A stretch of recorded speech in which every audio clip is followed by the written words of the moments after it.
Tim, I think you got a tough job here because you've got to play whack-a-mole. You've got to pretend that Donald Trump didn't deliver rising take-home pay, which of course he did. You've got to pretend that Donald Trump didn't deliver lower inflation, which of course he did. And then you've simultaneously got to defend Kamala Harris's atrocious economic record, which has made gas, groceries, and housing unaffordable for American citizens. The vice presidential debate between J.D. Vance and Tim Walz quickly became contentious, with Vance aggressively challenging Walz on the Harris administration's policies, particularly regarding immigration's economic impact.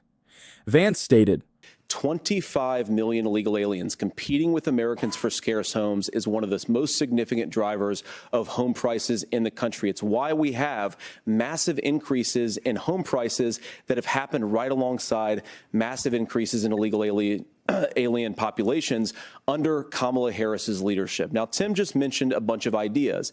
Now, some of those ideas I actually think are halfway decent, and some of them I disagree with. But the most important thing here is Kamala Harris is not running as a newcomer to politics. She is the sitting vice president. If she wants to enact all of these policies to make housing more affordable, I invite her to use the office that the American people already gave her, not sit around and campaign and do nothing while Americans find the American dream of homeownership completely unaffordable. Walz attempted to counter, but Vance quickly interjected, agreeing on some points while still criticizing the administration. Well, there's a Federal Reserve study that we're happy to share after the debate. We'll put it up on social media, actually, that really drills down on the connection between increased levels of migration, especially illegal immigration, and higher housing prices. Now, of course, Margaret, that's not the entire driver of higher housing prices. It's also the regulatory regime of Kamala Harris. Look, we are a country of builders. We're a country of doers. We're a country of explorers. But we increasingly have a federal administration that makes it harder to develop our resources, makes it harder to build things, and wants to throw people in jail for not doing everything exactly as Kamala Harris says they have to do.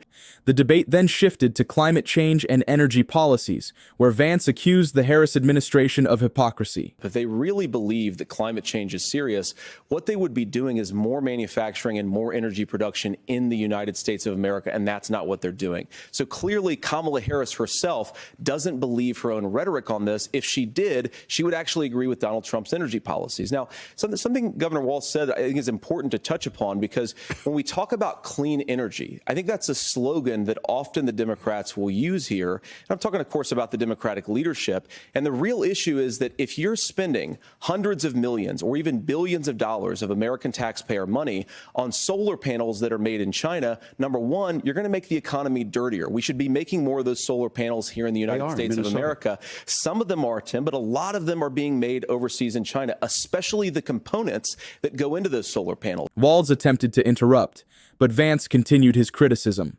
The debate then turned to health care, where Vance challenged Walz's claims about the Affordable Care Act. Now, what Governor Walz just said is actually not true. A lot of what happened, and the reason that Obamacare was crushing under its own weight, is that a lot of young and healthy people were leaving the exchanges. Donald Trump actually helped address that problem, and he did so in a way that preserved people's access to coverage who had pre-existing conditions. But again, something that these guys do is they make a lot of claims about if Donald Trump becomes president, all of these terrible consequences are going to ensue.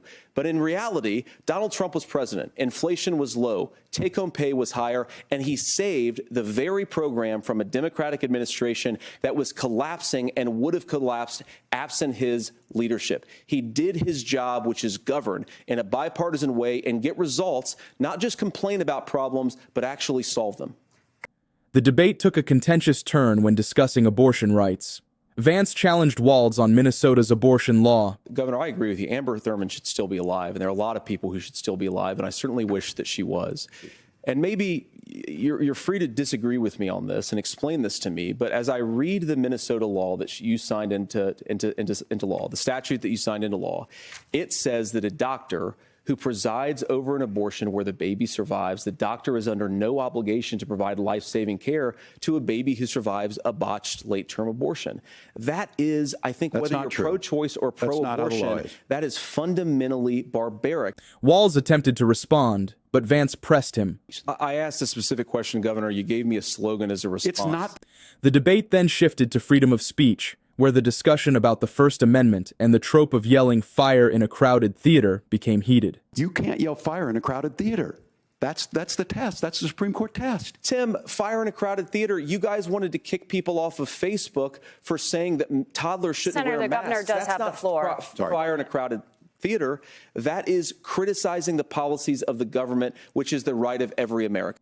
During the debate, Vance also challenged the moderator's fact-checking. Margaret, the rules were that you guys weren't going to fact check. And since you're fact checking me, I think it's important to say what's actually going on. So there's an application called the CBP One app where you can go on as an illegal migrant, apply for asylum or apply for parole and be granted legal status at the wave of a Kamala Harris open border wand. That is not a person coming in, applying for a green card and waiting for 10 years. That is the facilitation of illegal immigration, Margaret, by our own Senator, for leadership. describing. The moderator, Margaret Brennan, also challenged Walz on his alleged visit to China during protests in 1989. Governor Walz, you said you were in Hong Kong during the deadly Tiananmen Square protests in the spring of 1989.